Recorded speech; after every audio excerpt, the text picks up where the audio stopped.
Horn বাজানোটা যে একটা অপরাধ এটাই তো কোনোদিন তারা শোনেনি। আজকে তারা হয়তো জীবনে প্রথমবার শুনবে যে হর্ন বাজানো একটা অপরাধ। সুতরাং এখন আমরা জরিমানাটা মিনিমামেই রেখেছি, আমরা 500-তে রেখেছি। চালকদেরকেও বুঝাবেন যে তাদের এই হর্নের কারণে বাংলাদেশের 60% বেশি চালক কানে কম শোনে। কাজটা আজকে শুরু হলো এবং আপনার গাড়িতেও আপনি বলবেন যাতে এখান থেকে যাওয়ার পথে হর্ন না বাজায় বা আর কখনো হর্নটা না বাজায়। আর উন্নত বিশ্বে একটা হর্ন বাজানোকে একজন মানুষকে ভৎসনা বা গালি দেওয়ার সমান মনে করা হয় যে গাড়ি চালাতে পারে না সেই হর্ন দেয়। আমাদের চালক ভাইয়েরা প্রায় সময়ই বলেন যে গাড়ির সামনে মানুষ এসে পড়ে, গাড়ির সামনে রিক্সা এসে পড়ে, সেজন্য আমাদেরকে হর্ন দিতে হয়। এই সমস্যারও একটা সমাধান আছে। আমরা যদি আমাদের গাড়ির গতিটা নিয়ন্ত্রণে রাখি তাহলে আর আমাদেরকে এই হর্নটা দিতে হবে না। এটা মাঝে মধ্যে একটু ধৈর্যের ব্যাপার হয়ে যায়, কিন্তু যতক্ষণ পর্যন্ত আমাদের সড়কে সম্পূর্ণ শৃঙ্খলা না আসবে, সকলকে, নিজেদের সন্তানদেরকে, নিজেদের পিতামাতাকে, নিজেদেরকে শব্দ দূষণের প্রকোপ থেকে বাঁচাতে হলে আমাদেরকে গতির উপরে নিয়ন্ত্রণ আনতে হবে। আজকে আপনারা এখানে যারা উপস্থিত আছেন, এখানে যারা স্বেচ্ছাসেবী আছে, তারা আজকে কিন্তু সারাদিন, আজ থেকে 7 দিন তারা রাস্তায় থাকবে এবং আমাদের বিমানবন্দর এলাকাটাকে আমাদের সিভিল এভিয়েশন কর্তৃপক্ষ হর্ন মুক্ত ঘোষণা করেছে। কারণ বিমানবন্দরকে তো আপনি নীরব ঘোষণা করতে পারবেন না, ওখানে বিমান নামবে, বিমান উঠবে। আর তার দুই পাশের মোট 3 কিলোমিটারকে নীরব এলাকা ঘোষণা করা হয়েছে। এটা এক ধরনের যুদ্ধই বলতে পারেন, কারণ প্রত্যেকের ড্রাইভারই গাড়িতে উঠে প্রথম কাজটা হয় আপনার বাসা থেকে যখন গাড়িটা বের করে, বাসা থেকে বের করার সময় একটা হর্ন দেয়, অথচ বাসায় তো আর কোনো গাড়ি নেই। তো এই যে দীর্ঘদিনের অভ্যস্ততা, এইটা সারাতে অবশ্যই আমাদের অভ্যাসগত পরিবর্তন লাগবে এবং সেই অভ্যাসগত পরিবর্তন আসে সচেতনতার মাধ্যমে, আইনের কঠোর প্রয়োগের মাধ্যমে। এই উদ্যোগটা আমরা প্রথমে 1 সপ্তাহ চালাবো এই এলাকাতে। এই এলাকাটাকে বেছে নেওয়ার 2টো কারণ আছে।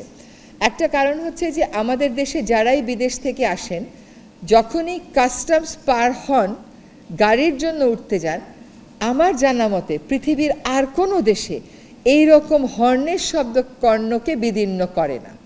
এটা দেশ সম্পর্কে একটা নেতিবাচক ইমেজ তৈরি করে। আর বিমানবন্দরের ভিতরের এলাকাটা অপেক্ষাকৃত নিয়ন্ত্রিত হওয়ার কারণে এইখানে আমরা মনে করেছি যে এই বিধিনিষেধটা আরোপ করা সম্ভব হবে এবং এইখানকার অভিজ্ঞতা নিয়ে পরে আমরা ঢাকা শহরের অন্যান্য মহাসড়কে, হাসপাতালের আশেপাশে, সচিবালয় এলাকায় এই কর্মসূচি চালাবো।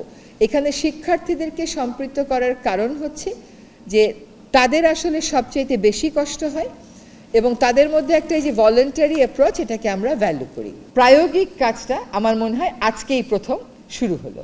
আপনাদের সমর্থনটা অব্যাহত রাখবেন এবং চালকদেরকেও বুঝাবেন যে তাদের এই হর্নের কারণে বাংলাদেশের 60% বেশি চালক কানে কম শোনে। তার মানে এটা একটা জাতিগত শারীরিক ব্যাধি হয়ে যাচ্ছে আমাদের। আপনারা যারা আজকে এখানে আছেন এবং আপনারা যখন যার যার কর্মস্থলে বা বাসায় ফেরত যাবেন এবং আমাদের সংবাদকর্মী ভাই ও বোনেরা যখন তাদের কর্মস্থলে ফেরত যাবে, তাদের কাছে একটা অনুরোধ থাকবে, গাড়িতে উঠে চালককে প্রথমে বলবেন হর্নটা না বাজাতে, গতিটা নিয়ন্ত্রণে রেখে আপনাকে আপনার পরবর্তী গন্তব্যে নিয়ে যেতে। আমি বলছি আপনাদেরকে যে আমার গাড়ি হর্ন বাজায় না, সেটা আমি এই অবস্থানে আসার সময়ও বাজায় না, তার আগের অবস্থানেও আমার গাড়ি হর্ন বাজাতো না। এবং ঢাকা শহরে হর্ন না বাজিয়ে চলা সম্ভব, শুধুমাত্র গতিটাকে একটু নিয়ন্ত্রণে আমাদের রাখতে হয়।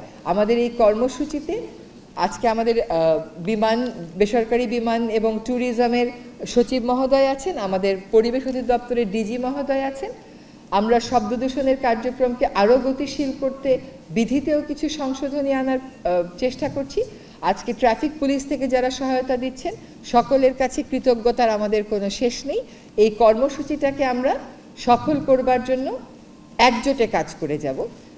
আমি এখানে কামরুলকে দেখতে পাচ্ছি, আই মাস্ট থ্যাংক হিম, কারণ আমি জানি যে young brain and young mind, ওদের কিন্তু দেশের প্রতি কমিটমেন্টটা বা পরিবর্তনের বিষয়ে ওদের কমিটমেন্টটা অন্য রকম হয়। আমি সিভিল এভিয়েশন কর্তৃপক্ষকে আরেকটু ধন্যবাদ জানাচ্ছি, সেটা হচ্ছে যে ওনারা বিমানবন্দর এলাকাটাকেও সিঙ্গেল ইউজ প্লাস্টিক মুক্ত করার কর্মসূচি গ্রহণ করেছেন। এখানে অনেক বিদেশিরা আছে, তাদের কিছু চাহিদা থাকে, তার জন্য রাতারাতি আমাদের ওটা করা সম্ভব হচ্ছে না, কিন্তু ওনারা কাজটা যে শুরু করেছেন, আশা করি একটি নির্দিষ্ট সময়ের মধ্যে আমাদের বিমানবন্দর এলাকাটাকে আমরা কয়েকটি সিঙ্গেল ইউজ আইটেম মুক্ত দেখতে পাবো। আমরা এই কর্মসূচির সর্বাত্মক সাফল্য কামনা করি আমাদের ঢাকার নগরবাসীর জন্য, আমাদের সন্তানদের জন্য, আমাদের দেশের একটি সুস্থ পরিবেশ পাওয়ার জন্য। সকলকে আন্তরিক ধন্যবাদ।